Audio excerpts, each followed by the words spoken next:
आज के मेहमान। जी हाँ साथियों, आइए सुनते हैं कार्यक्रम आज के मेहमान। मंच है गीत, संगीत और मनोरंजन।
जी हाँ साथियों, नमस्कार, आदाब। मैं हूँ आपका होस्ट और दोस्त संतोष कुमार द्विवेदी।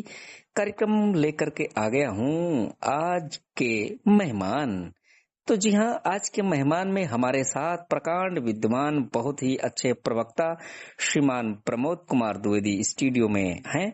मैं उनका तहे दिल से स्वागत बंदन अभिनंदन करता हूँ और आशा करता हूँ कि आप इतने कीमती समय निकाल करके जो आए हैं इसके लिए दिल से शुक्रिया। और आशा करता हूं कि आप इसी तरीके से जब जब भी हमें जरूरत पड़ेगी आप आते रहेंगे। तो स्टूडियो में आपका बहुत बहुत स्वागत है श्रीमान प्रमोद कुमार द्विवेदी जी। जी धन्यवाद संतोष जी, आपका बहुत बहुत आभार व्यक्त करता हूं कि आपने अपने स्टूडियो में मुझे आने का अवसर दिया और आपके चैनल के थ्रू तमाम श्रोताओं को भी मेरी तरफ से बहुत बहुत शुभकामना, बहुत बहुत धन्यवाद। उम्मीद करता हूं कि मेरा जो साक्षात्कार आदरणीय श्रीमान संतोष जी के द्वारा किया जा रहा है आप सबको पसंद आएगा। मैं आज आप सबके साथ अपनी भूली बिसरी यादें, वो तमाम विषयों पर बात करूंगा जो आप सबसे भी तकरीबन जुड़ा हुआ होगा। जी जी, तो चलिए अब हम आपके पारिवारिक पृष्ठभूमि से कुछ प्रश्न पूछते हैं इस सेशन में। तो सबसे पहले आप ये बताइए कि आपके परिवार में कुल कितने सदस्य हैं?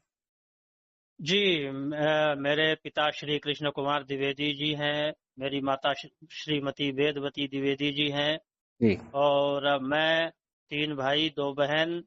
मेरा नाम प्रमोद द्विवेदी है। मेरे 2 भाई छोटे हैं, मनोज और विनोद, जी जिनको तकरीबन काफी लोग जानते भी हैं। जी। मेरी 2 बहनें हैं जिनमें से अब एक बहन का इंतकाल हो चुका है 2009 में, तो वो हमारे बीच नहीं है। चलिए, उनकी और आत्मा जहाँ भी होगी मैं वहीं से इनको प्रणाम करता हूँ कि भगवान उन्हें श्री चरणों में अपना स्थान दें। जी मेरे पिताजी मूलतः कृषक हैं, खेती जी किसानी से ताल्लुकात है, हमारा वास्ता है। जी का ऐसे ग्रामीणांचल से आए हैं जी जहां पर शिक्षा का स्तर नाम मात्र का ही था। जी यही एक छोटी सी हमारी पारिवारिक और सामाजिक पृष्ठभूमि रही है ग्रामीणांचल से। जी जी, धन्यवाद। अब आप हमें ये बताइए कि आप दृष्टिबाधित कब से हुए, और दृष्टिबाधित होने के बाद जब आपको पता चला कि हमें दिखता नहीं है, तो आपको कैसा महसूस हुआ? देखिए, दृष्टिबाधिता का जो प्रश्न है ये मेरा बचपन से ही है। जब मैं पैदा हुआ था तभी दृष्टिबाधित ही पैदा हुआ था मैं। जी परिवार के लोगों को 2 दिन बाद पता चला था, जब मेरे द्वारा किसी प्रकार की कोई गतिविधि नहीं की गई। जी तब उनको एहसास हुआ कि कुछ जो है हिसाब किताब गड़बड़ है, जी प्राकृतिक ने कुछ खिलवाड़ किया है। जी हालांकि ऐसा बताती है हमारी माता जी, बताती हैं कि दादी ने तो सबको निमंत्रण दे दिया था, आमंत्रण दे दिया था। गांव में एक परंपरा है, जी जब कोई बच्चा होता है तो बच्चा देखने के लिए बुलावा भेजा जाता है इधर उधर से, जी परिवार के लोगों के लिए। तो सब लोग बुलाने के लिए गए थे, पर बाद में पता चला 2 दिन के बाद कि शायद आंख से कुछ समस्या है। जी तो कहने का मतलब यही है कि मैं बचपन से ही दृष्टिबाधित हूँ बिना किसी तो लाग लपेट के। जी। दृष्टिबाधिता को लेकर के आपके घर वालों ने डॉक्टरों को या ओझाओं को, जो भी गांव में चलता है, वो काफी प्रयास किया होगा। देखिए, उस समय पर दवाई का या चिकित्सा का ऐसा कोई खास प्रबंध था नहीं, दूर दराज था, तो थोड़ा बहुत प्रयास किया गया जहां जहां संभावनाएं दिखी, जो बताया लोगों ने। रीवा में एक पटना के डॉक्टर आए थे, जी वहां ले जाए गया, चित्रकूट भी ले गए, जी और गन्नेसन में भी एक लोकल डॉक्टर थे, वो बताते थे, और एक कोई महुआ देव हैं, वहां भी ले जाया गया था। जी जी तो मतलब अपने प्रकार से आध्यात्मिक रूप से, चिकित्सकीय रूप से प्रयास किया गया, किंतु वही है कि जो ऊपर वाले ने बिगाड़ दिया उसे फिर बना पाना धरा पर तो संभव है नहीं, और वही मेरे साथ भी हुआ। जी जी। जी। तो अच्छा, फिर आपका जन्म कब और कहाँ पर हुआ था? जी, मैंने पहले भी बताया, मेरा जन्म 4 जुलाई 1984 दस्तावेज के अनुसार ही आप माने, वैसे दो जी चार महीने इधर उधर हो भी सकते हैं। जी ये आपके चैनल के थ्रू मैं तमाम श्रोताओं से ये निवेदन करूंगा कि पहले इतना ज्यादा कुछ पंजीयन वगैरह होता नहीं था, लिखा पढ़ी होता नहीं था, जी और माँ बाप के पास इतने एग्जैक्ट आंकड़े होने के बावजूद भी नहीं होते थे। जी तो हो सकता है कि 1-2 महीना 4 महीना इधर उधर हो, और जी दस्तावेज के मुताबिक 4 जुलाई 1984 ही मेरा जी प्रासंगिक जो है जन्म तिथि है। जी जी। और किस गांव में हुआ था? अपने गांव का थोड़ा जी, सा नाम गांव बताइए। जी गांव जी जी बिल्कुल, ग्राम जी पोस्ट वसीगड़ा है, जी नवीनतम जिला मऊगंज है, जी जी तहसील हनुमना, थाना साहेबपुर। जी तो ये एक है, अभी रीवा जिले से यह जिला अलग हुआ है। जी एक 2 वर्ष हो गए मेरा ख्याल है। जी जी। अच्छा, तो बस। आपको आपको बचपन में खाने पीने में क्या पसंद था? जरा श्रोताओं को हमारे हाँ बताएं। ये बड़ा इंटरेस्टिंग सवाल आपने किया है। जी जी जी आपके इन चुटकीलों सवालों पर सभी श्रोताओं से मैं ये साझा करना चाहूंगा कि मुझे कढ़ी या कोई भी साग हो, दाल हो, ये सब चीजें बड़ी पसंद रही हैं शुरू से। जी कढ़ी के लिए तो मैंने बहुत लंबी लंबी यात्राएं की हैं। जी जब मैं स्कूल में पढ़ा करता था, तब मैं स्कूल से और कोठी कंपाउंड रीवा में एक जगह होती थी, जी। मैं कढ़ी खाने वहां भी चला जाता था क्लास छोड़ करके, इतनी पसंद थी। आज भी क्या पसंद है बात है, क्या बात कि है। हाँ कढ़ी का हाँ। मुझे पता मिल जाए तो मैं अपने विरोधियों को भी गले लगाने को तैयार रहता हूँ। मतलब अच्छा इतना अच्छा। प्रेम है, कढ़ी, दही, छाछ, मठा, जी दूध घी से ज्यादा दूरी है हमारी, इतना प्रेम नहीं करता हूँ मैं। जी मिष्ठान से भी मेरे को ज्यादा लगाव नहीं है, किंतु कढ़ी और नमकीन या ऐसी कोई हरी साग सब्जियां हो, इन सब चीजों का बड़ा दिलचस्पी हूँ मैं। अच्छा अच्छा। चलिए, बहुत ये जान करके बहुत अच्छा लगा। अच्छा, अब ये बताइए कि बचपन में आप कुछ शरारतें भी करते रहे होंगे, जिससे कई बार आपको डांट भी मिली होगी, पिटाई भी हुई होगी। इस संदर्भ में जरा कुछ चुलबुली शरारतें हमारे श्रोताओं को बताएं आप। और शरारतें तो बचपन में जो बच्चे करते हैं, उन शरारतों में जी मैं भी तकरीबन था ही, और जी काफी पिटाई होती थी, घर पर भी होती थी, जी विद्यालय स्तर पर भी होती थी। जी मित्र मंडली के लोग भी दुखी हो जाया करते थे। जी कई बार हम हॉस्टल में थे, तो आपस जी में हम मस्ती मजाक करते करते किसी की थाली में नमक ज्यादा डाल देते थे, कभी कुछ। तो इस तरह की शरारतें तो खैर ये तकरीबन सभी करते हैं, वो मैंने भी किया है। जी ऐसी जी। विशेष कोई शरारत मुझे याद नहीं जो मैंने अच्छा। ऐसी की हो कि श्रोताओं से साझा की जा सके। चलिए, बहुत बहुत अच्छा लगा। अच्छा, ये बताइए कि आपके दृष्टिबाधिता को लेकर के आपके रिश्तेदारों और आपके गांव परिवार में क्या वो सोचते थे आपके बारे में, इस और संदर्भ? जी पुरानी जो परंपराएं थी, जो मान्यताएं थी, उन मान्यताओं के आधार पर सबका मानना यही था कि दृष्टिबाधित होना मतलब एक बोझ है। जी और ये जिंदगी, कई बार तो लोगों ने ये तक कहा कि इससे अच्छा ऊपर वाला इनको ना ही भेजता तो अच्छा था। काफी लोग कहते थे, कटाक्ष करते थे, जी और वो सब ताने सुनने के बावजूद भी हमारे माता पिता ने अपनी सामर्थ्यता के मुताबिक हमारी परवरिश की। जी और अब वो गांव की मान्यताएं जो सबके साथ बीती हैं, तकरीबन वही है। ऐसा कुछ है नहीं कि हमारा गांव कोई स्वर्ण मुद्राओं का भंडार या कुछ ऐसी गोडान हो जहां पर कुछ अवशिष्ट ऐसे मिले हों जिनसे कि हम ऐतिहासिक पृष्ठभूमि के रूप में उन्हें बता सकें श्रोताओं को। जो तमाम श्रोताओं ने जो झेला है, दृष्टिबाधित साथियों ने, जी। उससे हो सकता है कि मैं, मेरे लिए 21 ही रहा है, 19 तो कम से कम नहीं रहा। लिए ऐसे माँ बाप को मैं प्रणाम करता हूँ कि आपको को इतनी अच्छी परवरिश दिए, इतने अच्छे संस्कार दिए।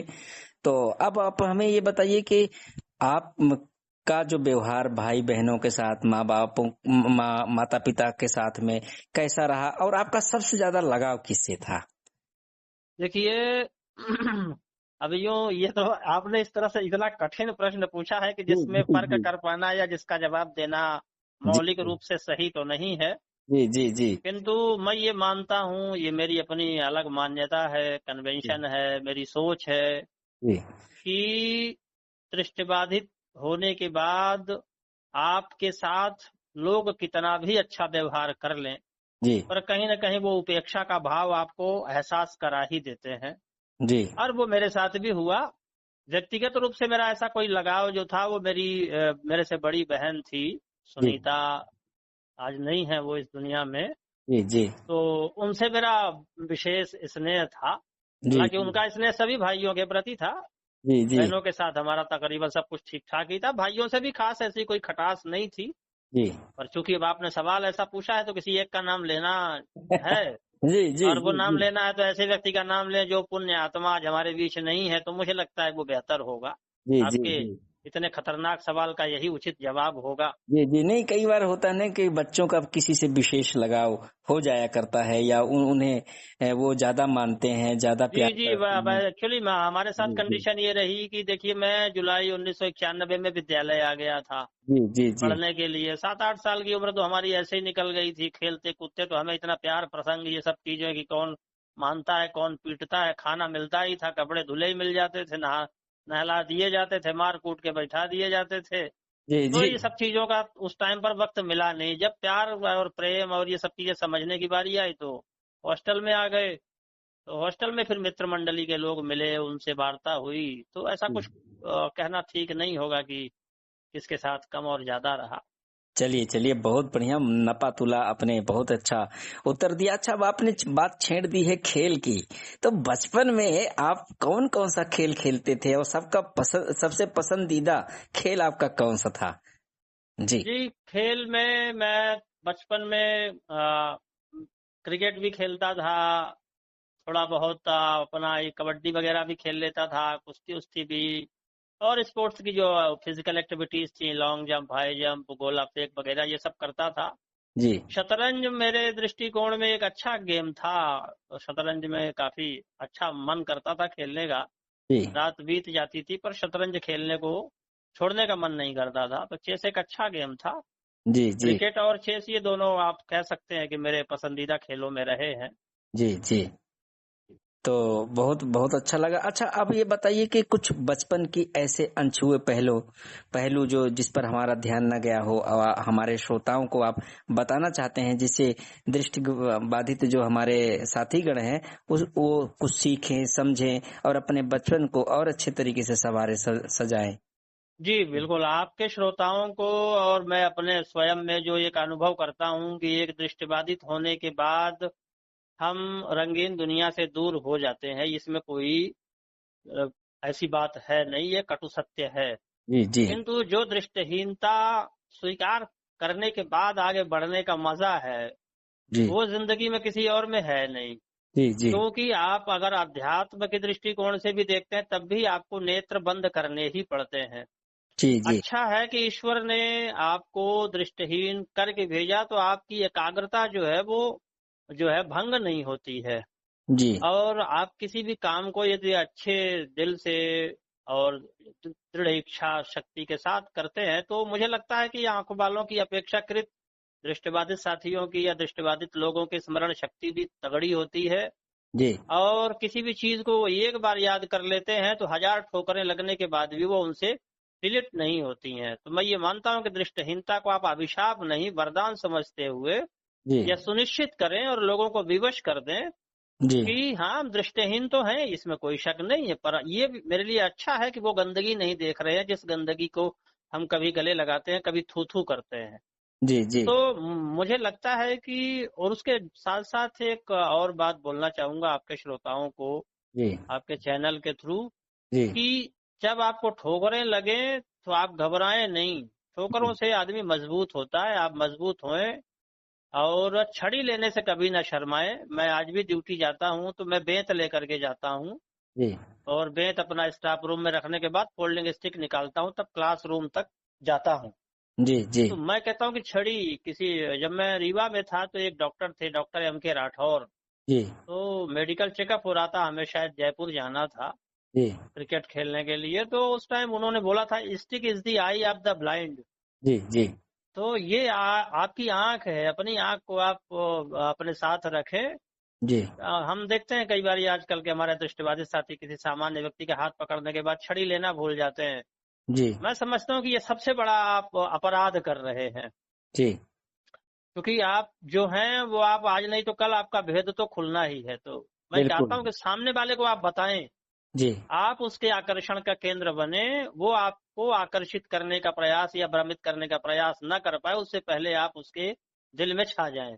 जी जी हम सहानुभूति का समर्थन करते तो हैं, किंतु दयालुता का समर्थन नहीं करते। बिल्कुल तो बिल्कुल आपके वो मजबूत इरादे हों। आप हमारे रीवा नेत्रहीन विद्यालय के जो सांसद महोदय थे, स्वर्गीय श्री यमुना प्रसाद शास्त्री जी, जी उन्होंने दृष्टिबाधित होने के बाद राजनीतिक जीवन में जो कदम रखे और उसके बाद फिर पीछे मुड़कर नहीं देखा उन्होंने। जी तो हम सबको उनसे प्रेरणा लेनी चाहिए, और मुझे लगता है कि सभी दृष्टिबाधित साथी हमारे काफी सबल है, सक्षम है, समर्थ है और जी बड़े बहादुर हैं। और ऊपर वाला जिनको भी पैदा कर रहा है उनको अतिरिक्त शक्ति देता है, जी और हाँ उस शक्ति का आप संपूर्ण रूप से आप उसका इस्तेमाल करें और भरपूर इस्तेमाल करें, ताकि सामने वाला मूक दर्शक होकर के और सिर्फ और सिर्फ आपकी उपलब्धियों को देखे। तो बिल्कुल आपने सही कहा, अपनी कमजोरी को अपना हथियार बना लें, आप जरूर कामयाब होंगे। कौन कहता है कि आसमां में सुराग हो नहीं सकते, जरा तबीयत से एक पत्थर उछाल कर तो देखो यारो। बहुत जी ही अच्छे बिल्कुल विचार बिल्कुल आपके बिल्कुल सर। लगे। तो चलिए अब इस सेशन के अंत में हम अपने श्रोताओं को आपके पसंद का एक गीत सुनवाना चाहेंगे, तो कौन सा गीत आप पसंद करेंगे? जी, मेरे को आप गीत मेरी पसंद का सुनवाना चाहते हैं तो ये दिल तुम बिन कहीं लगता नहीं, जी ये गाना यदि आपके पास उपलब्ध हो तो अवश्य सुनवाएं। अवश्य अवश्य, ये दिल तुम बिन लगता नहीं, ये हम आपको गाना सुनवाने जा रहे हैं। लेकिन श्रोताएं कहीं जाइएगा मत, रहिएगा हमारे साथ। आज के मेहमान में हमारे साथी हैं, जी हैं मेहमान जिनका नाम है श्रीमान प्रमोद कुमार द्विवेदी जी। इनसे हम बातचीत का निरंतर सिलसिला जारी रखेंगे। आप सुनते रहिए गीत, मैं मिलता हूँ एक ब्रेक के बाद। शुक्रिया।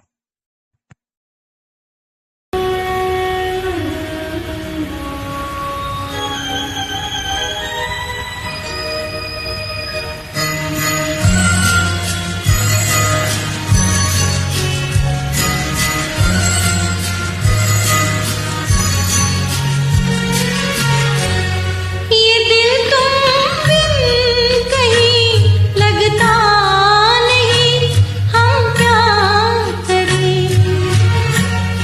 ये दिल तुम बिन कहीं लगता नहीं, हम क्या करें। तस्वीर में कोई बसता नहीं, हम क्या करें। तुम ही कह दो अब है जाने वफा, हम क्या करें। लुटे दिल में दिया जलता नहीं, हम क्या करें। तुम ही कह दो अब है जाने अदा, हम क्या करें। ये दिल तुम बिन कहीं लगता नहीं, हम क्या करें।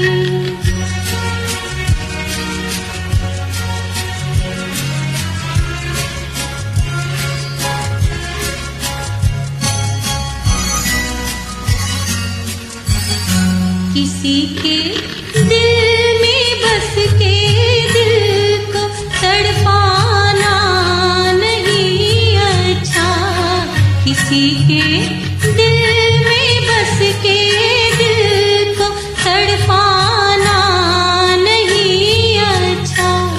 निगाहों को छलकते देख के छुप जाना नहीं अच्छा। उम्मीदों के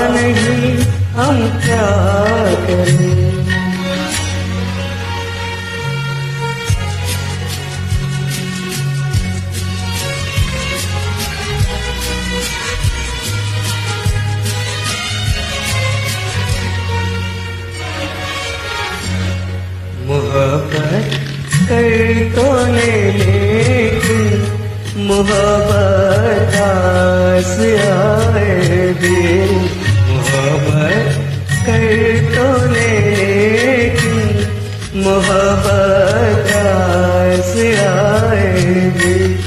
दिलों को बोझ लगते हैं कभी जुल्फों के साए भी। हजारों हम हैं इस दुनिया में, अपने भी पराए भी। मोहब्बत ही का हम तन्हा नहीं, हम क्या करें। तुम्हें कह दो अब है जाने यदा, हम क्या करें। ये दिल तुम बिन कहीं लगता नहीं, हम क्या करें।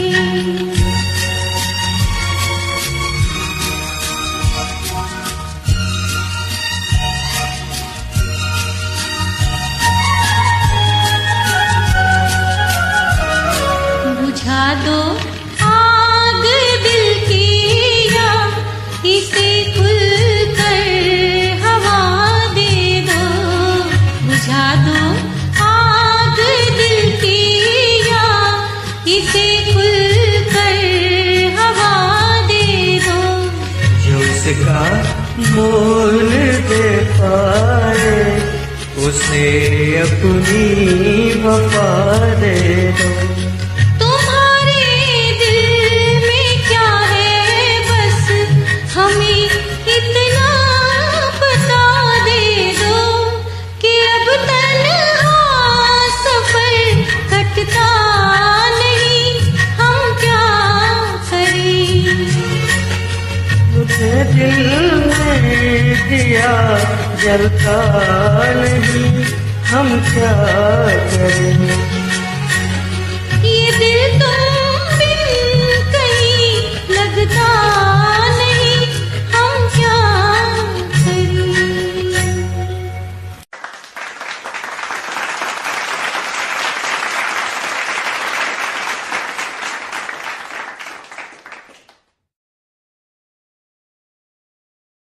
वेलकम बैक साथियों, एक बार फिर मैं आ गया हूँ, आपका होस्ट और दोस्त संतोष कुमार द्विवेदी। आज के मेहमान में हमारे साथ मेहमान हैं आदरणीय श्रीमान प्रमोद कुमार द्विवेदी। तो एक बार फिर इनका मैं स्टूडियो में स्वागत करता हूँ। तो आइए अब दूसरे सेशन में हम श्रीमान प्रमोद कुमार द्विवेदी जी की शिक्षा दीक्षा के संदर्भ में कुछ बातें पूछेंगे। तो स्वागत है सर आपका। धन्यवाद सर। तो आप हमें सर्वप्रथम ये बताइए कि आपको दृष्टिबाधित स्कूल के बारे में, यानी ब्लाइंड स्कूल के बारे में सर्वप्रथम कैसे पता चला कि ये लोग पढ़ सकते हैं, कौन बताया? जी जी सर, एक्चुअली मेरी मौसी जी रीवा में रहती हैं, सामान नाका के पास। जी तो मेरे मामा जी भी वहीं रहा करते थे, जी उन्हीं के पास रह के अपना काम धाम करते थे। तो उन्होंने बताया था कि यहाँ स्कूल है, और फिर बाद में देखने भी आए थे मामा और मौसी दोनों।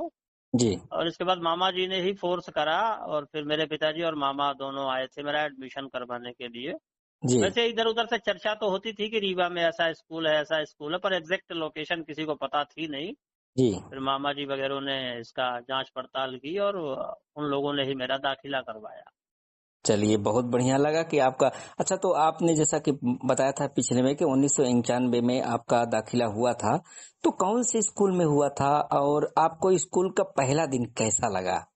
जी जी, बड़ा अच्छा सवाल है, बड़ा इमोशनल सवाल है। जी जी मेरा एडमिशन, मेरा प्रवेश 1991 में, मेरा ख्याल है 17 जुलाई 1991 को आया था मैं स्कूल में। जी स्वर्गीय श्री यमुना प्रसाद शास्त्री नेत्रहीन उच्चतर माध्यमिक विद्यालय रीवा। जी शुरू के 2-4-6 दिन तो बड़े बेकार लगे थे। फिर इसके बाद हमारे इधर के कुछ साथी वहाँ आए। जैसे होता है कि जब आप दूर होते हैं तो आपके गांव या पड़ोस का या मोहल्ले का कोई मिल जाता है तो बड़ा अच्छा लगता है। जी इधर हमारे कुछ साथी आए जो हमारे इधर के थे, पहाड़ी के, मऊगंज के, हनुमाना के। तो उनसे थोड़ी थोड़ी दोस्ती हुई और बड़ा अच्छा लगता था। साथ में जाते थे एक जगह छुप करके रोने के लिए। मम्मी पापा की याद आती थी जी तो जी जी रोना आता था शाम टाइम पे, विशेष रूप से। दिन भर तो टाइम पास हो जाता था। जी जी तो एक कोना बना रखा था हम लोगों ने, और हम अपने दो तीन साथियों के साथ बैठ करके उधर ही पे थोड़ी देर जाके रो लिया करते थे। जी जी फिर तब तक खाने का टाइम हो जाता था, तो फिर हमारे बड़े अच्छे कलाकार टाइप के, जोकर टाइप के थे वहां जी पर खाना बनाने वाले, लल्लू द्विवेदी जी। जी तो उनकी वो बुलंद आवाज, वो 6 फीट से ऊपर की उनकी लंबाई, वो उनका दुबला पतला लेकिन ऊंचा कद, जी उनकी आवाज पूरे विद्यालय में गूंजती थी, और वो बड़ी मनोरम लगती थी, बड़ी मनोहर लगती थी, बड़ा मजा आता था सुन करके। तो फिर सही। खाने का टाइम हो जाता था सर, फिर खाने चले जाते थे। बस खाने के बाद तो फिर वही है, बत्ती बुझाओ और ब्रेल में अपना थोड़ा बहुत सीखो पढ़ो। हाँ, जी सर। जी, तो मेरे को सूत्रों से पता चला है कि जब आप रोते थे तो आम पापड़ यानी अबाबट बहुत खाया करते थे, खाते जाते थे और रोते भी थे। हाँ सर, वो माँ का प्यार सर, वो माँ का प्यार था। जी जी और उसे खा खा के और रो रो करके और माँ को याद करना, वो जी अलग ही दौर था सर। वो अच्छा अद्भुत समय था सर। जी वो नहीं जी आएगा लौट के। बिल्कुल बिल्कुल बिल्कुल सही कह रहे हैं। तो अब ये बताइए कि हॉस्टल में आप जो है अपने सहपाठियों के साथ आपका व्यवहार कैसा था, और कुछ ऐसे दोस्त आपको याद आते हो कि काश उनके साथ अब भी एक मौका मिल जाता रहने के लिए तो कितना अच्छा लगता। तो आप कुछ बताना चाहें उस संदर्भ में तो। हाँ सर, काफी अच्छा था हॉस्टल में सभी के साथ मिल बैठ करके बातें करना, मस्ती करना, खेलना, उनके साथ हर प्रकार की बातें करना। जी क्योंकि पहले 1-2 साल तो ऐसे ही कट गए थे सर, खेल कूद में, रोने धोने में, चिट्ठियां लिखवाने में। चूंकि उस जमाने में फोन फान तो कुछ था नहीं, जी जी तो किसी के भी अभिभावक आते थे तो अपना पोस्ट कार्ड या अंतरदेशी लेकर के पहुंच जाते थे। जी और तो वो 1-2 साल तो ऐसे ही बीत गए, ज्यादा कुछ नहीं कह पाऊंगा उस विषय में। जी जी लेकिन तीसरी क्लास के बाद बड़ा मजा आने लगा था, काफी अच्छे अच्छे दोस्त बन गए थे, और उन दोस्तों के साथ अच्छी अंडरस्टैंडिंग हो गई थी। जी और फिर धीरे धीरे करके जब हम भी अपने उस अवस्था में प्रवेश करने लगे, जिस अवस्था का इंतजार सबको होता है, जी जी तो उस अवस्था में काफी अच्छे दोस्त बन गए, और मेच्योरिटी आ गई, थोड़ी नेतृत्व करने की क्षमता भी आ गई। जी तो काफी ऐसे अजीज मित्र मिले जिनके साथ पल बिताए, और वो पल आज भी मन करता है कि वो, यदि वो वक्त लौटाया जा सके तो भले छीन लो मुझसे मेरी जवानी, मगर मुझको लौटा दो बचपन का सावन। वो गाना जो जगजीत सिंह का है, जी जी जी तो उसकी पंक्तियां फिर गाने का मन करता है सर। जी जी जी बिल्कुल आप सही बात कह रहे हैं। अच्छा, आप हमें बताइए कि हॉस्टल की सुविधाओं के बारे में आपका क्या ख्याल है कि उस समय कैसी सुविधाएं थी, खाने पीने की, रहने की। इस संदर्भ में आप हमारे श्रोताओं को क्या बताना चाहेंगे।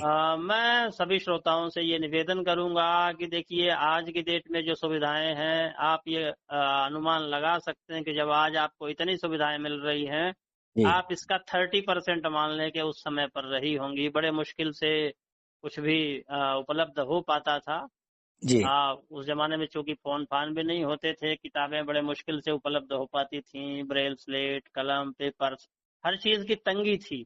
जी और सचमुच ये मैं जरूर यहाँ स्पष्ट करना चाहूंगा कि जितना सुविधाओं का अभाव होगा, जी व्यक्ति का व्यक्तित्व उतना ही प्रभावशाली होगा।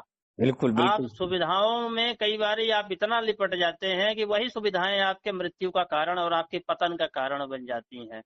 बिल्कुल किंतु जब असुविधाओं के दौर से आप यात्रा कर रहे होते हैं, जी तो आपके जिंदगी में जो संघर्ष बाद में शुरू होना था, उसको आपने पहले फेस कर लिया। आई मीन कि आप अब अच्छे दिन आने वाले हैं आपके। जी जी क्योंकि आप देखेंगे, मैं एक एग्जाम्पल के जरिए अपने आपके श्रोताओं को ये बोलना चाहूंगा कि एक्सीडेंट जो होता है, जो दुर्घटना होती है, वो किसी भी क्षण हो सकती है सर। जी लेकिन आपको स्वास्थ्य लाभ प्राप्त करने में काफी समय लग जाता है, जी 3 महीने, 6 महीने, साल भर। जी तो इसको आप उसी दृष्टिकोण से देखें कि यदि आपके पास असुविधाएं होंगी, अव्यवस्थाएं होंगी और चुनौतियां इतनी होंगी कि आपको उनसे पार पाना है, जी तो उसका अपना मजा है सर। इसलिए मैं ये मानता हूँ कि वो दौर बहुत अच्छा था आज के दौर से। जी, जी।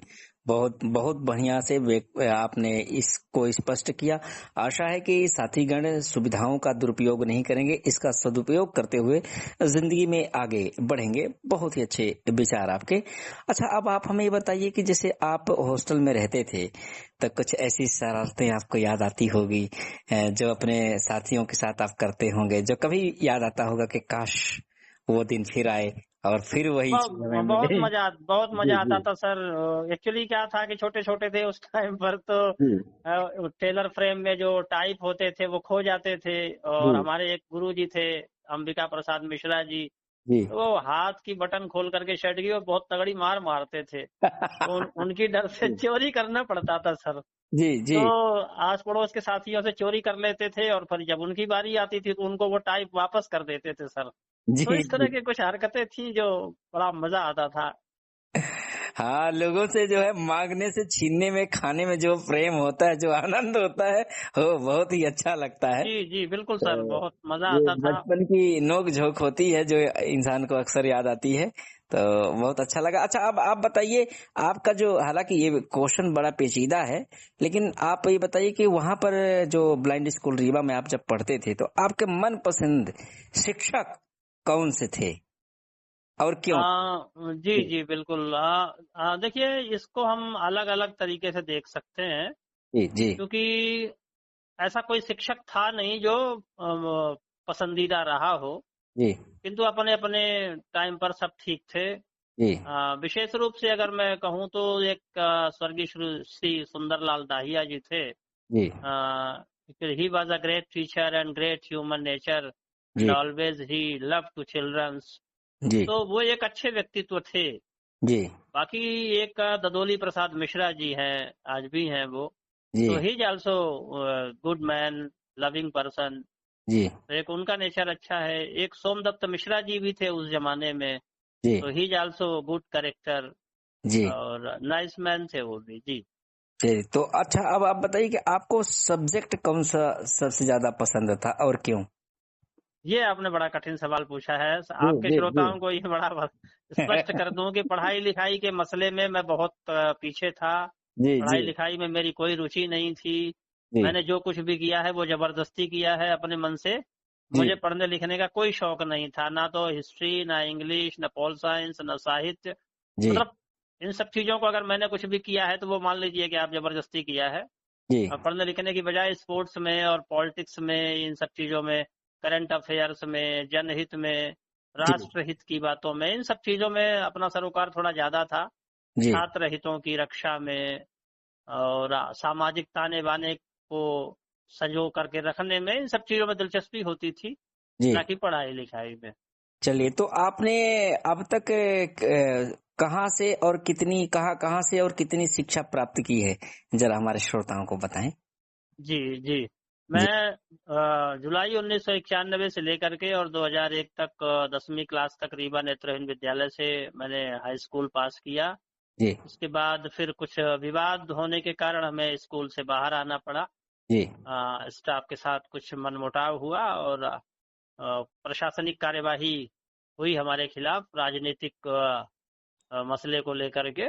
जी, तो इसके बाद हमने एक दो साल इधर उधर सामाजिक सेवा में और लोगों से अपना जन समर्थन जुटाने का प्रयास किया। जी, तदुपरांत मैंने इग्नू से 12वीं करने का प्रयास किया, जिसमें मैं फेल हो गया, नहीं कर जी, पाया मैं 12वीं। जी, उसके बाद मैंने प्राइवेट 12th किया सीबीएसई बोर्ड से 2005-06 में। जी, और 12th पास होने के बाद फिर मैंने सत्यवती महाविद्यालय से स्नातक की पढ़ाई की, दिल्ली विश्वविद्यालय के अंतर्गत। जी, उसमें भी मेरा एक साल रह गया था, यक्स आ गया था। यहाँ दिल्ली में यक्स बोला जाता है अगर कोई आपका साल खराब हो जाता है तो।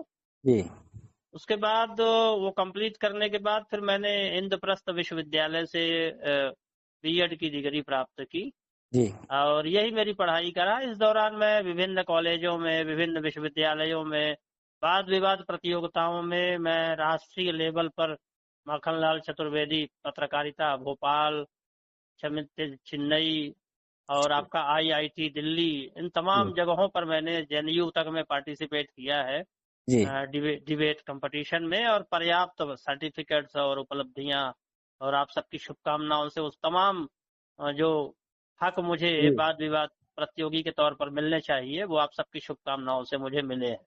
जी जी, अवश्य हम इसकी विस्तृत चर्चा अगले सेशन में करेंगे उपलब्धियों में। बहरहाल आप बताइए, जब आप रीवा के माहौल से अचानक दिल्ली के माहौल में प्रवेश किए तो आपको क्या फर्क नजर आया वहां और यहाँ में? हाँ, निश्चित रूप से धरती आसमान का फर्क था। रीवा एक ग्रामीण परंपराओं को छूता हुआ शहर था, उभरता हुआ शहर था। जी दिल्ली की अपेक्षाकृत उसका उदय हो रहा था। जी तो जाहिर सी बात है कि वहां से, और जहां संसाधनों का अभाव था, वहां से निकल करके और साधनों के जो है सुलभता के पड़ाव पर आप पहुंचे हो, तो फिर अंतर तो होगा ही।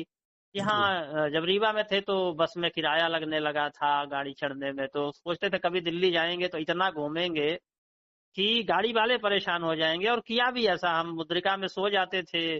किंग्सवे कैंप से मुद्रिका पकड़ते थे तो धौला कुआं आजादपुर में आगे रुकती थी और फिर आजादपुर से चल देती थी, तो कंडक्टर को ही उतारना पड़ता था। कई बार तो हमने ऐसा किया है। जी जी तो मतलब यहाँ सब प्रकार की सुविधाएं थी। यहाँ के सामाजिक ताना बाना ठीक था, लोगों की सहयोगात्मक भावनाएं थी। तो जी जाहिर सी बात है कि उलट पुलट तो होना ही था, किंतु अपनी जिंदगी में संघर्ष लिखा था, तो संघर्ष के कारण ज्यादा कुछ कह पाना मुश्किल है, क्योंकि रीवा और दिल्ली में फिर अंतर भूल जाते थे जब संघर्ष यात्रा पर होते थे। जी जी, अवश्य अवश्य, तभी तो कहते हैं कि सोच बदल कर देखो तो सितारे बदल जाएंगे, नजर बदल कर देखो तो नजारे बदल जाएंगे। कश्ती को बदलने की जरूरत नहीं है यारों, दिशा बदल कर देखो तो किनारे बदल जाएंगे। आपने इतने संघर्ष करके ये जो कामयाबी हासिल की है, अवश्य हमारे सभी दृष्टि बाधित गण सुन रहे होंगे, अन्य श्रोतागण भी सुन रहे होंगे, दृष्टिमान लोग भी सुन रहे होंगे, तो अवश्य कुछ सीखेंगे, समझेंगे और अपनी जिंदगी को और सुखद, सफल और अच्छा बनाने का प्रयास करेंगे। अब आप ये बताइए कि दिल्ली में जब आए तो आपने अपना निवास स्थान कहाँ कहाँ रखा और आपको किन किन चुनौतियों का यहाँ पर सामना करना पड़ा? जी जी, पहले एक आईने का चेहरा हुआ करता था मैं, जी कौन मानेगा किसी जमाने में दरिया हुआ करता था मैं। जी आज खड़ा हूँ प्यासा सबके सामने, जी, कौन मानेगा कभी समंदर हुआ करता था मैं। क्या बात है, क्या बात है। हाँ जब मैं दिल्ली आया, मेरे एक मित्र थे श्रीकांत केवट जी, जी और एक मित्र हमारे संतोष द्विवेदी साहब। जी हम जी तीनों लोग आए थे सर, निजामुद्दीन में उतरे थे, और वहां से हमारे एक मित्र थे, बड़े वरिष्ठ साथी हैं, श्री सुशील चंद्र गुप्ता जी, उनका नाम लेना चाहूंगा। तो सर्वप्रथम मैं उन्हीं के पास आया था। दिल्ली सुल्तानपुरी में एक संस्था, हमारे गांव के ही थे, डीपी तिवारी सर। जी तो उनकी संस्था में पहली बार हम आए थे। जी इसके बाद हमारा आना जाना फिर आरंभ हुआ नियमित रूप से। जी और फिर हम नजफगढ़ में परमानेंट रुके जा करके 2003 में जी, सर। फिर इसके बाद? नजफगढ़ में सर वो जो सामाजिक लोग अपनी संस्थाएं चलाते हैं, स्वयंसेवी संस्थाएं हैं जो दृष्टिबाधितों के रहने खाने और पुनर्वास की व्यवस्था करती हैं। जी अनुदान पर जो संस्थाएं यहाँ संचालित होती हैं, उन्हीं संस्थाओं में हमने भी अपने जीवन काटे। जो जी, हमसे योगदान हो सका वो हमने भी दिया। नहीं मैंने और सुना है कि आप किंग्सवे कैंप सेवा कुटीर में भी रहे हैं। जी, सेवा कुटीर में मेरा एक्चुअली 2006 में, जब मैं 12वीं पास हो गया था, तो 2006 में मैं सेवा कुटीर के हॉस्टल में रहा, जी और वहां से ग्रेजुएशन की पढ़ाई मैंने की। जी तो हॉस्टल मेरा वहीं था, सेवा कुटीर, जो अमूमन लोगों के लिए चुनौतीपूर्ण कार्य था। जी और वही है कि जब आप लड़ते रहेंगे तो आगे के रास्ते आसान होते जाते हैं। तो हमारी जिंदगी में संघर्ष पहले ही इतने थे जी कि हमारे मित्र संतोष जी ने जब हॉस्टल लिया था तब उनको वेटिंग का सामना करना पड़ा था, बड़ी कठिनाई हुई थी। लेकिन जब मैं गया था तो वहाँ 120 का सीट था, लेकिन वहाँ 89 बच्चे ही थे उस साल। जी तो जी। उस टाइम पर भी 30 सीटें और भी खाली थी। अच्छा, तो अब आप हमें ये बताइए कि जो दृष्टिबाधित गण किसी अपनी शिक्षा दीक्षा पूरी नहीं कर पाते या गांव में बैठ जाते हैं या अंधेरे की गुमनामी में कहीं खो जाते हैं, आप उनके लिए क्या संदेश देना चाहेंगे? जी, उनके लिए मेरा बड़ा स्पष्ट संदेश है और बड़ी स्पष्ट मान्यता है कि हमारे उन साथियों को पारिवारिक पृष्ठभूमि से बाहर निकल जाना चाहिए। जी क्योंकि जो दृष्टिबाधित दुनिया में आता है वो कहीं न कहीं पराधीनता साथ में लेके आता है। जी जी और पराधीन सपने सुख नहीं, ये तुलसीदास जी की चौपाई है कि सपना भी आप पराधीन होकर के देखें, वो भी ठीक नहीं है। जी आप कम से कम पराधीन होइए तो अनजान लोगों के पराधीन होंगे तो उससे आपको सहानुभूति भी मिलेगी, संघर्ष करने की प्रेरणा भी मिलेगी, हौसला अफजाई करने वाले लोग भी मिलेंगे, जी सहयोग करने वाले लोग भी मिलेंगे। जी अपने तो आपको चैन से खाना दे देंगे, चैन से आपको सोने को बिस्तर दे देंगे, सुकून भरी जिंदगी जीने के लिए गारंटी तो दे देंगे, जी पर सच यही है कि वो एक समय ऐसा आएगा कि वो सोचेंगे कि काश ऐसा हो जाता। जी इस काश शब्द से दूर होने के लिए बेहतर है कि आप घर का त्याग कर दें और जी जितना जल्दी हो सके करके, और बेशक किसी न किसी संस्थाओं में या अपने किसी रोजगार में या अपना स्वयं का कुछ परिश्रम कर पाए तो आपकी जिंदगी के लिए भी और समाज के लिए भी बेहतर होगा। क्योंकि जब तक आप घर से निकलेंगे नहीं तो आपके दर्द, आपकी पीड़ा, आपकी वेदना को समझने वाला कोई है नहीं। जी जब आप जी घर से बाहर निकलेंगे तो आपको 1000 लोग मिल जाएंगे जो आपकी उंगली पकड़ के रास्ता भी पार कराएंगे, गाड़ियां भी चढ़ाएंगे, आपको मंजिल तक पहुंचाने में भी मदद करेंगे। कुछ ऐसे भी मिलेंगे जो आपको अभद्र शब्दों का प्रयोग भी करेंगे। पर जी इन्हीं खट्टे मीठे अनुभवों के साथ यदि आप जिंदगी जिएंगे तो शायद आप बेहतर जिंदगी जी पाएंगे। बहुत अच्छा बात कहा। अच्छा, अब शिक्षा दीक्षा के दौरान कुछ ऐसे पहलू जिस पर अभी हमारा ध्यान न गया हो और आप अपने दोस्तों को बताना चाहेंगे, श्रोताओं को बताना चाहते हैं, तो आपका स्वागत है। जी बिल्कुल, मैं शिक्षा के स्तर पर लोगों से सिर्फ इतना ही निवेदन करूंगा कि आप देखिए, सब ऊपर वाला दिमाग तो सबको एक बराबर देता है, क्षण भी एक बराबर देता है, समय सबके पास सेम होता है। जी कई बार क्या होता है कि कोई किसी चीज को बहुत जल्दी डेवलप कर लेता है, गेन कर लेता है, कोई पीछे रह जाता है। तो जी ऐसी स्थिति में मुझे ये लगता है कि प्रतिभाएं जो आपके अंदर हैं, जी स्पोर्ट्स है, वाक्पटुता है, पढ़ाई लिखाई है, गायन है, वादन है, किसी न किसी कला से आप प्रवीण अवश्य हैं, जी किंतु आप शर्म के मारे, संकोच के मारे, अवसर न मिलने के कारण आप उसको झिझक अपनी जो है ना लिए बैठे हुए हैं। जी आज अवसर मांगने से नहीं मिल रहा, आजकल अवसर छीनना पड़ता है। तो आप लोगों के लिए चुनौती बने, जी आप बाहर निकलें, शिक्षा में सभी चीजें आती हैं। जी डिग्री डिप्लोमा अपनी जगह पर है, हो सकता है वो सर्विस सेक्टर में काम आते हों, जी किंतु जो आपका आर्ट है, जो आपका स्किल है, जो आपका कला कौशल है, वो आपको समाज में स्थापित करता है। जी और वो इस तरह से स्थापित करता है कि आपको फिर हिलाने वाला कोई है नहीं। जी तो आप किसी भी क्षेत्र में वो मुकाम बनाएं, वो शोहरत हासिल करें, उसके लिए आपको अपनी प्रतिभा का वो उत्कृष्ट प्रदर्शन देना पड़ेगा जिसके आप सचमुच हकदार हैं, आपके खजाने में है, किंतु आप उसे छुपा करके रखे हैं। जी मैं जी ऐसा जी मानने के लिए तैयार बिल्कुल नहीं हूं कि एक इंसान, एक व्यक्ति के अंदर कोई कला नहीं है। कला सब में है, कोई कला विहीन तो कम से कम नहीं है। जी नेत्रहीन आप अवश्य हो सकते हैं, मंद बुद्धि के हो सकते हैं, श्रवण बाधित हो सकते हैं, किंतु कलाहीन तो कम से कम आप नहीं हो सकते। नहीं हो ये मेरी सकते। अपनी मान्यता है। जी बिल्कुल बिल्कुल, किसी ने खूब कहा है कि दृष्टिहीन हम हृदयहीन नहीं, आपका अस विस्तार का सभी का, जो यह बिने निमंत्रण आपे किया सहज स्वीकार। जी हाँ, बहुत ही अच्छी आपने बात की। अब चलते चलते इस सेशन के अंत में हमारे श्रोताओं को आप अपने पसंद का कौन सा गीत सुनवाना पसंद करेंगे? जी, बड़ा फेवरेट एक गीत है पंकज उधास साहब का, चांद की दीवार न तोड़ी, प्यार भरा दिल तोड़ दिया। जी जी जी तो अगर आपके पास ये उपलब्ध हो तो निश्चित रूप से आप। बिल्कुल बिल्कुल। चांदी की दीवार न तोड़े, प्यार भरा दिल तोड़ दिया, एक धनवान की बेटी ने निर्धन का नाता तोड़ दिया। अवश्य हम आपको ये गीत सुनवा रहे हैं। ये ओरिजिनल में ये मुकेश जी का गीत है ना? जी जी जी। तो हम किसी न किसी दृष्टिबाधित की आवाज में आपको यह गीत सुनवाने जा रहे हैं। आप सभी लोग इस गीत का आनंद लीजिए और साथियों कहीं जाइएगा मत, हमारे साथ अभी भी बातचीत का सिलसिला जारी है आज के मेहमान में। और आज के मेहमान हैं श्रीमान प्रमोद कुमार द्विवेदी जी। तो मैं मिलता हूं एक ब्रेक के बाद, जब तक आप इस प्यारे से गीत का आनंद लेते रहें। शुक्रिया। नमस्कार, मैं परमजीत सिंह आज एक हिंदी गीत लेकर हाजिर हुआ हूँ।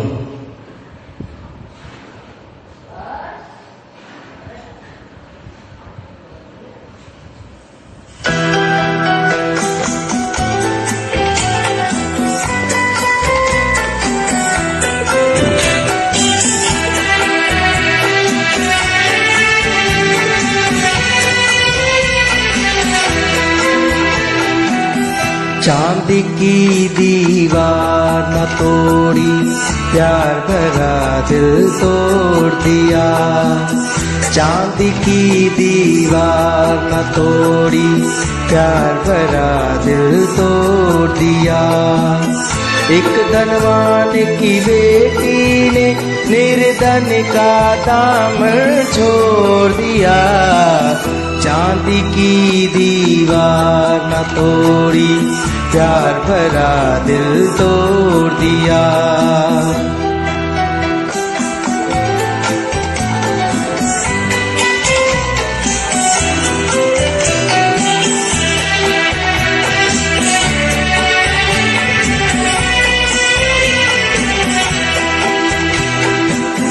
कल तक जिसने कसमें खाई, दुख में साथ निभाने की, आज वो अपने सुख की खातिर हो गई एक बेगाने की। शहनाइयों की गूंज में दब कर रह गई आह दीवाने की। धनवानों ने दीवाने का गम से नाता जोड़ दिया। एक धनवान की बेटी ने फिर धन का दामन छोड़ दिया। चांदी की दीवार न तोड़ी, प्यार भरा दिल तोड़ दिया।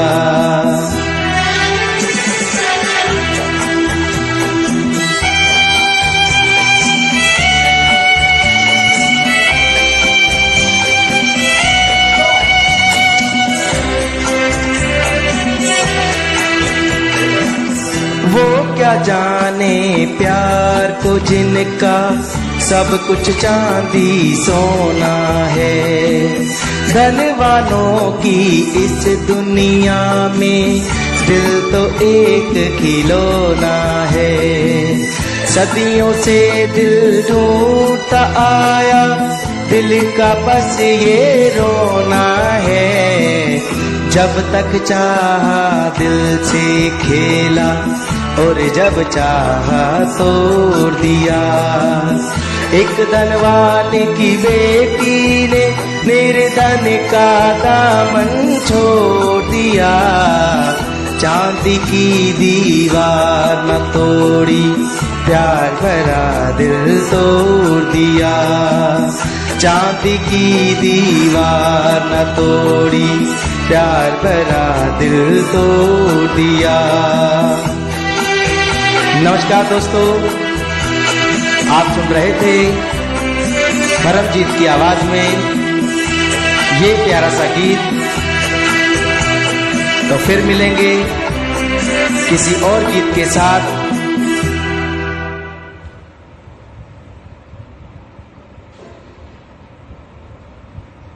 वेलकम बैक दोस्तों। तो एक बार फिर स्वागत है श्रीमान प्रमोद कुमार द्विवेदी जी का कार्यक्रम आज के मेहमान में। अब हम आखिरी यानी अंतिम चरण में आ गए हैं और यहाँ पर श्रीमान प्रमोद कुमार द्विवेदी जी की अब तक हुई उपलब्धियों पर बात करेंगे, प्रश्न पूछेंगे और उसका उत्तर वो देंगे। तो एक बार फिर स्वागत है Shriman Pramod Kumar Dwivedi ji. Thank you sir, thank you. जी जी। तो आप अब ये बताइए कि आपने अब तक अपने जीवन में कौन कौन सी उपलब्धियां अर्जित की हैं और कैसे? हाँ जी जी बिल्कुल सर। जी, उपलब्धियों के मसले में गिनाने को कुछ नहीं है, बताने को बहुत कुछ है। जी, उपलब्धियों में सबसे बड़ी चीज मैं जो मानता हूँ वो यही है कि जो मेरे दोस्त मेरे साथ विद्यार्थी जीवन में थे वो आज भी मेरे पास पूंजी के रूप में जमा है।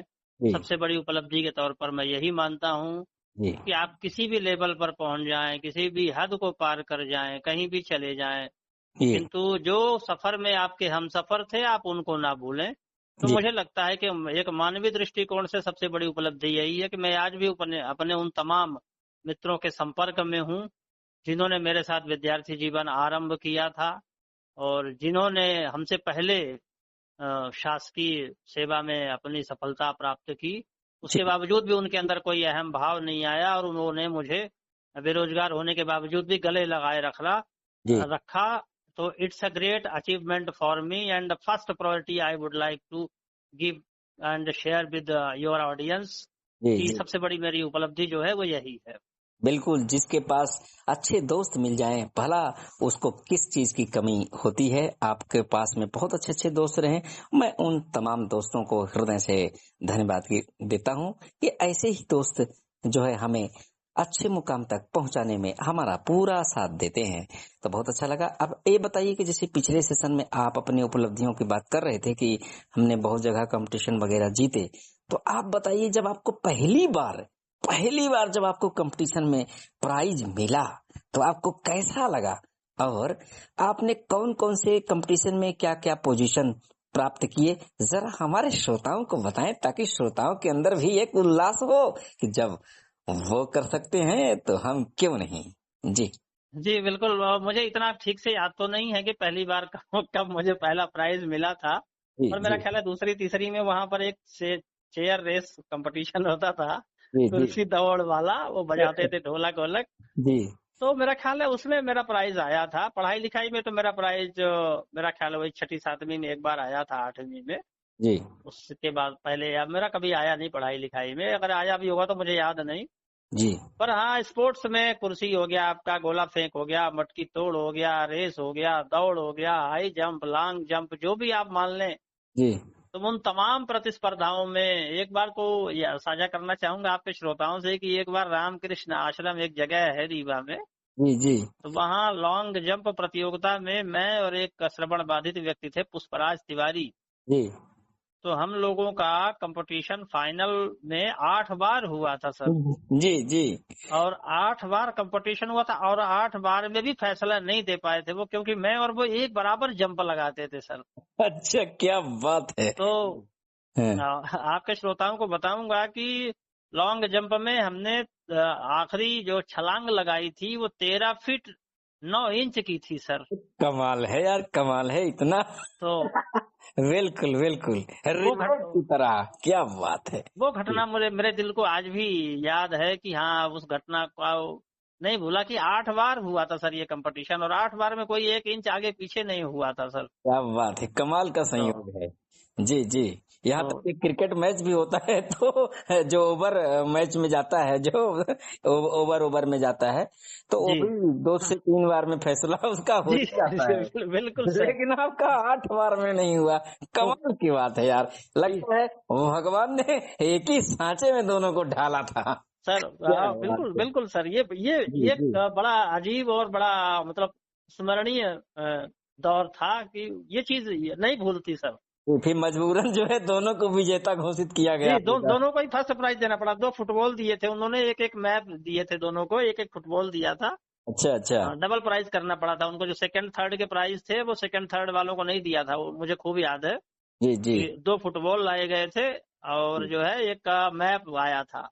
जी जी तो फिर वो सारा कुछ दोनों में ही बांट दिया गया था सर। जी जी, बताइए कितनी अजब गजब बात है कि परिणाम को भी परिवर्तित करना पड़ा। क्या बात है, बहुत अच्छा लगा सुन करके। अब हम आपसे जानना चाहेंगे कि पिछले सेशन में आप जिक्र रहे थे कि आप विभिन्न कॉलेजों में भाषण में या वाद विवाद में भाग लिए थे, तो आप वहां पर भाग लेके कैसा लगा, और जब कॉलेज की प्राइज आपको मिली तब आपको कैसा लगा।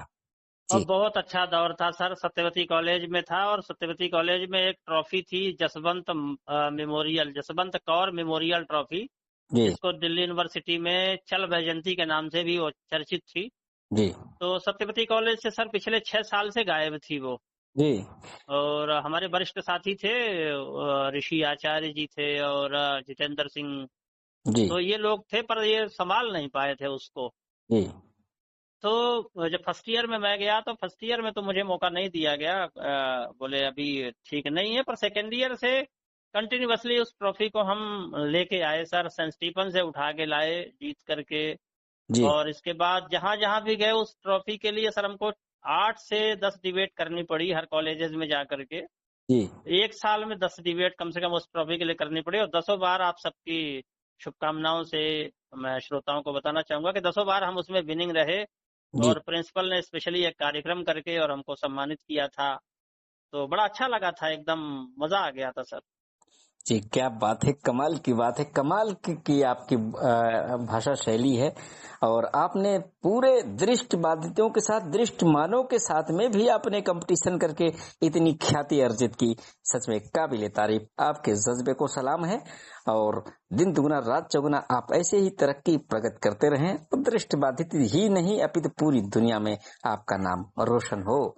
जी हाँ, अब आइए हम आपसे पूछते हैं आपकी अपनी निजी जिंदगी, यानी आपकी अपनी पारिवारिक खुद की जिंदगी, कि आपकी शादी कब, कैसे, कब हुई और आपके बच्चे कितने हैं, क्या है, उस संदर्भ में जरा हमारे श्रोताओं को बताएं।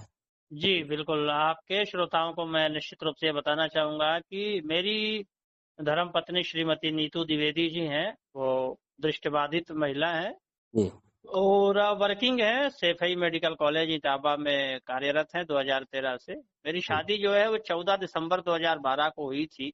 जी एक सामाजिक संस्था द्वारा शादी मेरी करवाई गई थी फरीदाबाद में।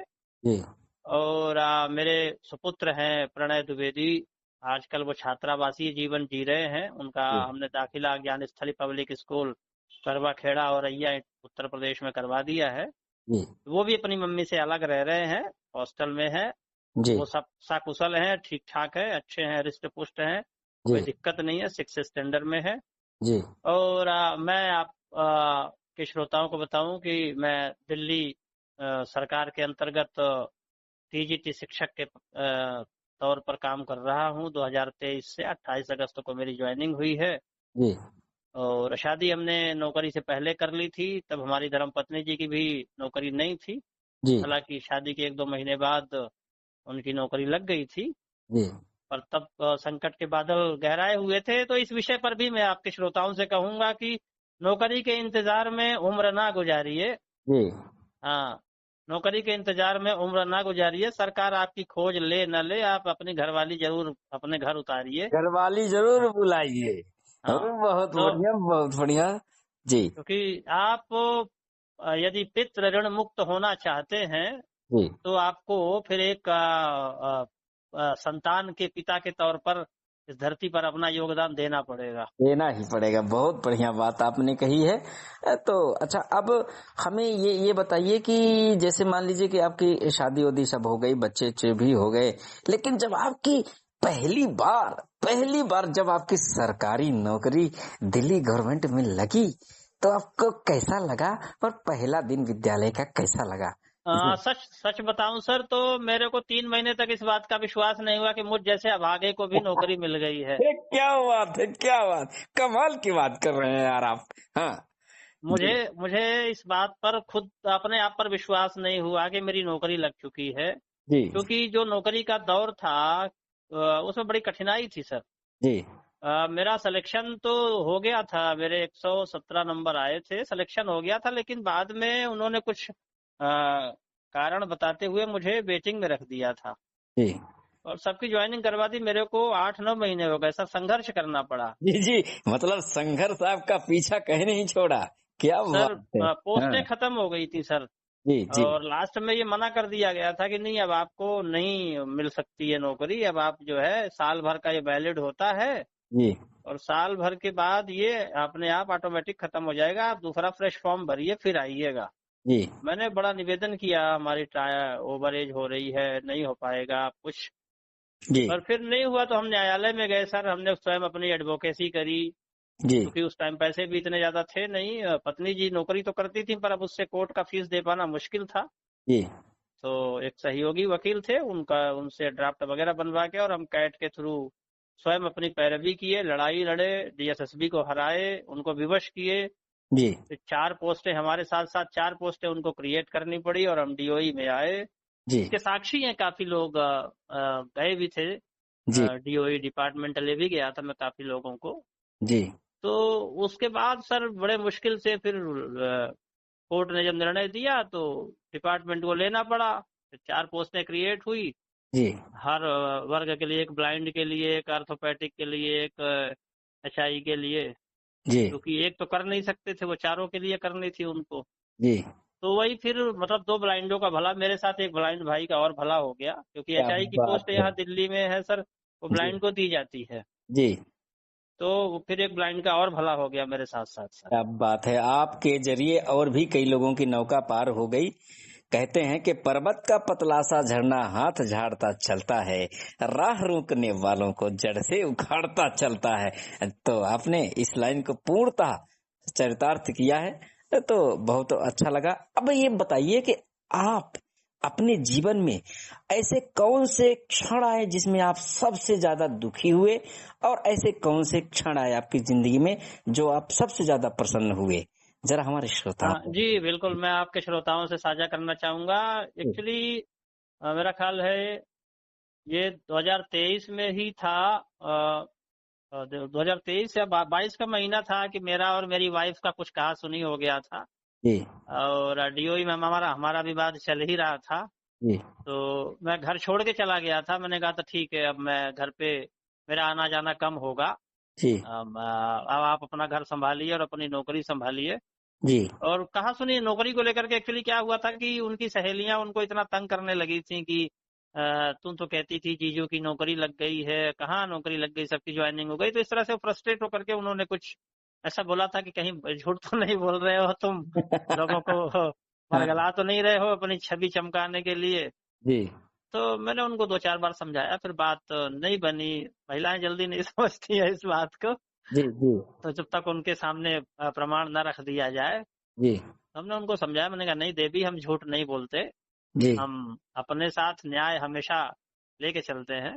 जी तो थोड़ा सा कुछ कड़वाहट आ गई थी मन में, तो चल गया था मैं। फिर यहाँ आया तो मेरे मन में एक आत्महत्या का भी एक ख्याल आ अरे चुका अरे था, और अरे मैंने प्रयास भी करा था कि अरे अरे सुसाइड अरे कर लिया जाए, बेहतर है।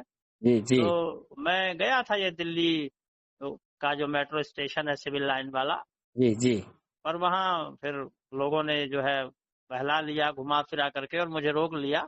जी और वो आधे एक घंटे उन्होंने मेरे साथ टाइम एक्सपेंड करके और मेरे दिमाग से ये ख्यालात निकाल दिए।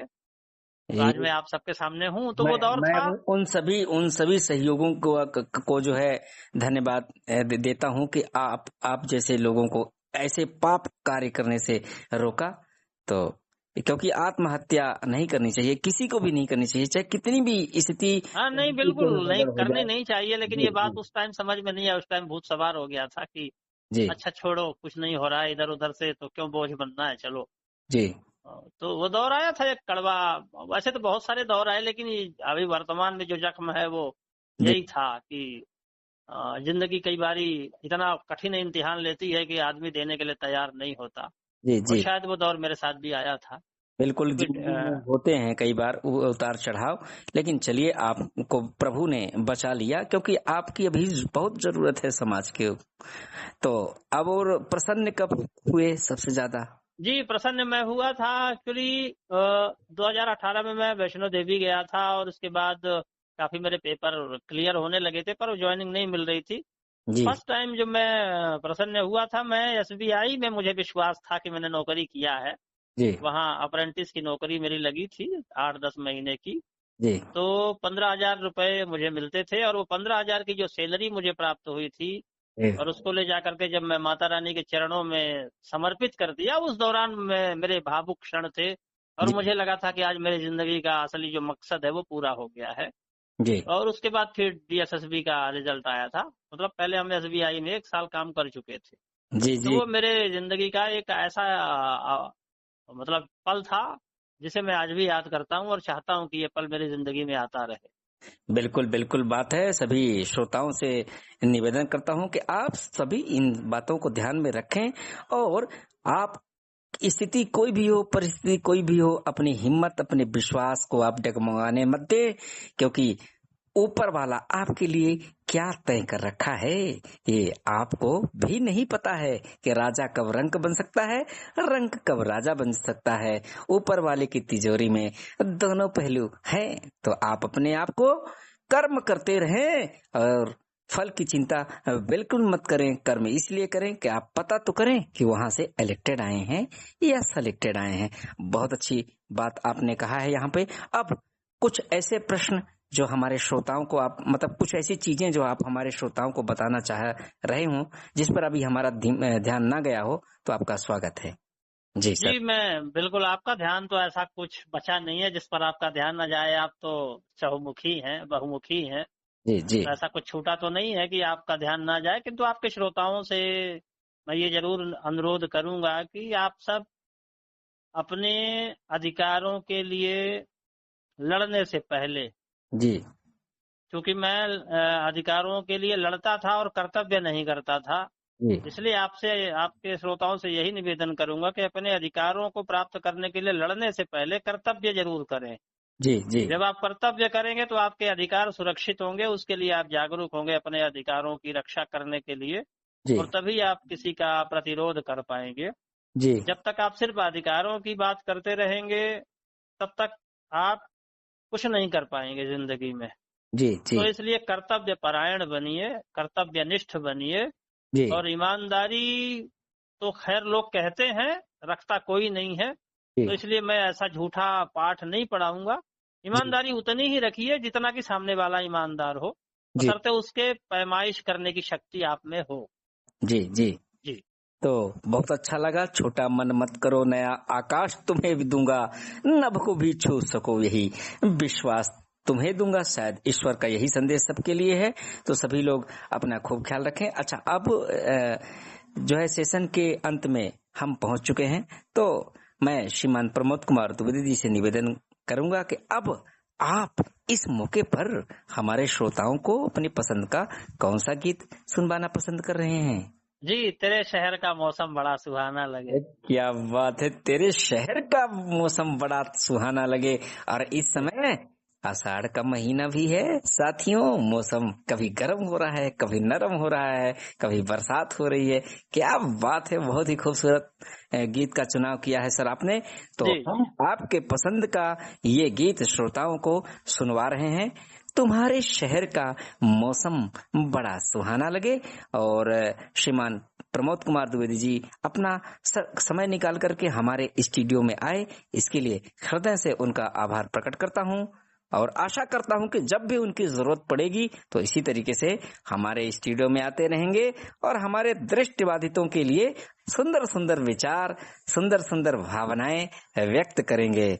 तो बहुत बहुत धन्यवाद आपके चैनल के सभी साथियों को, सभी श्रोताओं को मेरी तरफ से जय श्री राम, बहुत सारा प्रणाम, बहुत सारा नमस्कार, और आपको भी बहुत बहुत धन्यवाद, बहुत बहुत आभार। और जी आप ऐसे ही हम जैसे लोगों को भी अपने स्टूडियो में आने का अवसर देते रहें, ये हम सबके लिए अहोभाग्य होगा।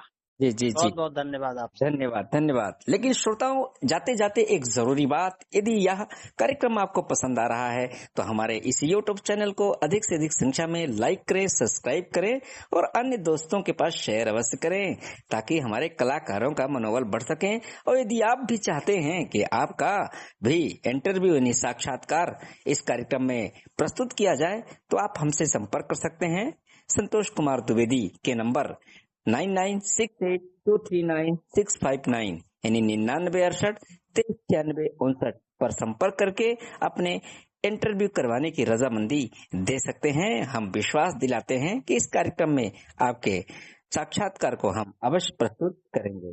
तो शुक्रिया, धन्यवाद।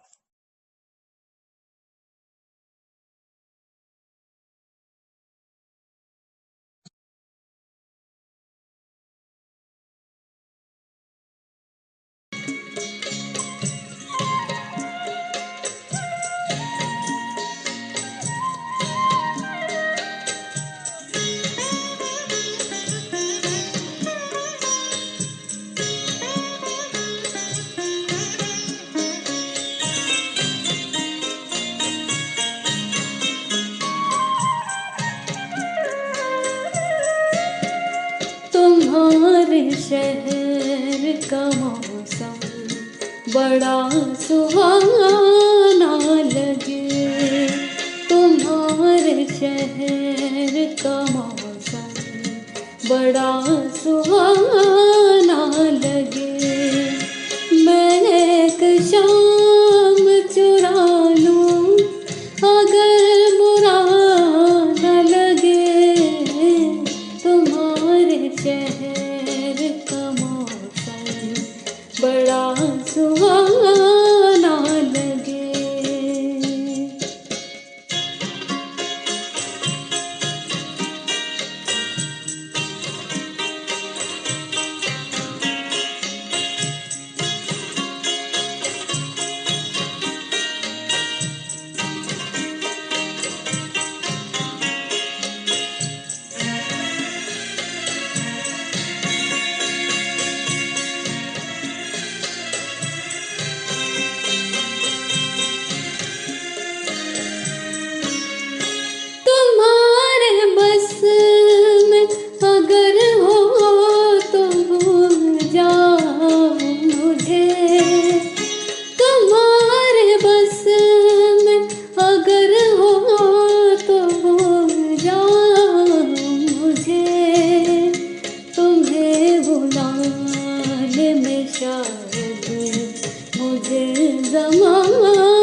मुझे जमाना लगे, मैं एक शाम चुरा लूं अगर बुरा न लगे। तुम्हारे शहर का मौसम बड़ा सुहाना लगे।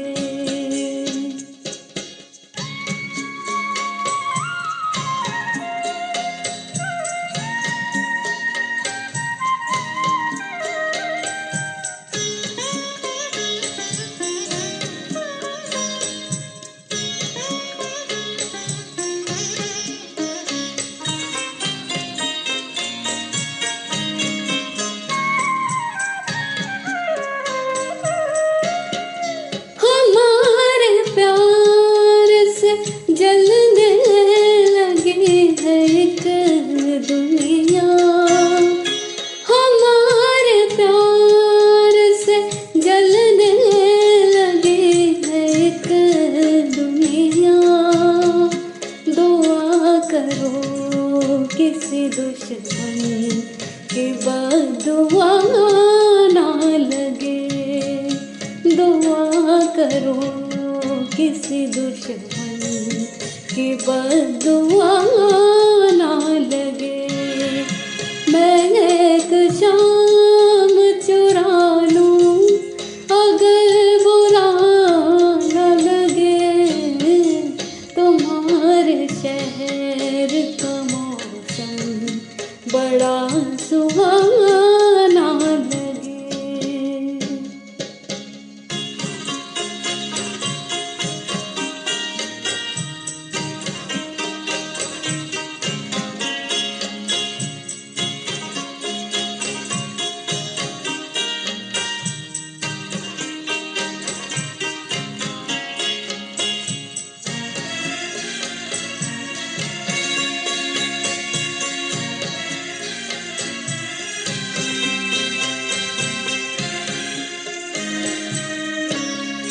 जो डूबना है तो इतने सुकून से डूबो, जो डूबना है तो इतने सुकून से डूबो के आस पास की लहरों को भी पता ना लगे, के आस पास की लहरों को भी पता ना लगे। मैं एक शाम चुरा लूं अगर बुरा न लगे। तुम्हारे शहर का मौसम बड़ा सुहाना लगे।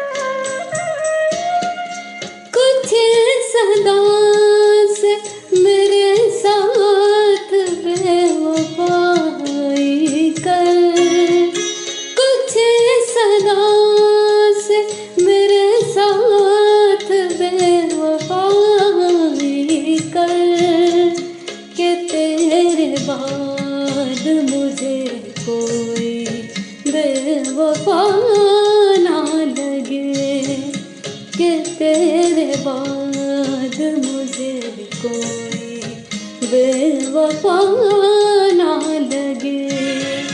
मैं एक शाम चुरा लूं अगर बुरा न लगे। तुम्हारे शहर का मौसम बड़ा सुहाना लगे। तुम्हारे शहर का मौसम बड़ा सुहाना लगे। धन्यवाद। तो साथियों, कार्यक्रम आज के मेहमान आपको कैसा लगा? आप प्रतिक्रियात्मक संदेशों के माध्यम से या फिर कमेंट बॉक्स में भी लिखकर हमें बता सकते हैं। आशा करता हूं कि आपने वीडियो पूरी सुनी होगी। दोस्तों, वीडियो को लाइक, शेयर, कमेंट्स अवश्य करें और चैनल को सब्सक्राइब अवश्य करें। दीजिए अब इजाजत। नमस्कार।